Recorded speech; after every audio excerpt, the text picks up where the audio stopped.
یہ شیر کا بچہ اس کیڑے کو دیکھ رہا ہوتا ہے کہ ایک گرگٹ اس کو اپنے منہ میں ڈال لیتا ہے۔ شیر کا بچہ اس گرگٹ پر بہت زیادہ چلاتا ہے۔ اس کے چلانے کی وجہ سے اس پوری پہاڑی پہ وہ آواز گونج اٹھتی ہے کہ اچانک سے ایک جنگلی بھینسوں کا جھنڈ بچے کی طرف بڑھتا ہے۔ یہ لگڑ بھگوں کا بچھایا ہوا جال ہوتا ہے اور وہ اس بچے کو مارنا چاہتے ہیں۔ وہ اس شیر کے بچے کے چاچا سے مل جاتے ہیں جو کہ اپنے بھائی سے غداری کر رہا ہوتا ہے۔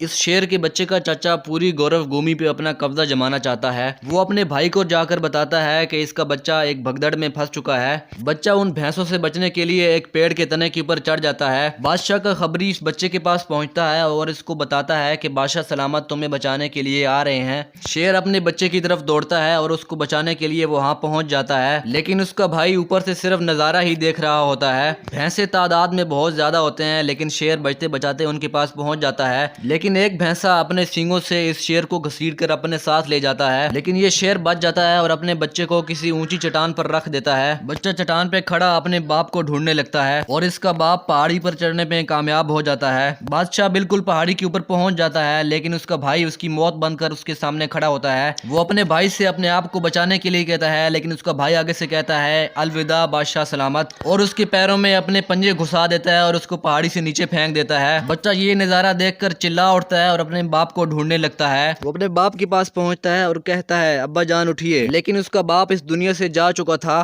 لیکن وہ اپنے باپ کو چھوڑنا نہیں چاہتا تھا اس لیے اس کے پاس سو جاتا ہے۔ پھر اس کا چچا وہاں پہنچتا ہے اور اپنے بھتیجے کو کہتا ہے کہ نکل جاؤ یہاں سے اور واپس مت آنا۔ بچہ وہاں سے اپنی جان بچا کر بھاگتا ہے، لیکن اس کا چاچا لگڑ بھگوں کو حکم دیتا ہے جو کہ اس کے ساتھ ملے ہوئے تھے کہ اس بچے کا پیچھا کرو اور اسے مار ڈالو۔ لگڑ بھگے بچے کا پیچھا کرتے ہیں اور بچہ ان کے ڈر سے پہاڑی سے نیچے گر جاتا ہے۔ لگڑ بھگے سمجھتے ہیں کہ اتنی اونچائی سے گر کر بچہ بچ نہیں پایا ہوگا، لیکن بچہ بچ جاتا ہے اور آخری بار مڑ کر اپنی گورو بھومی کو دیکھتا ہے اور پھر وہاں سے بہت دور نکل جاتا ہے۔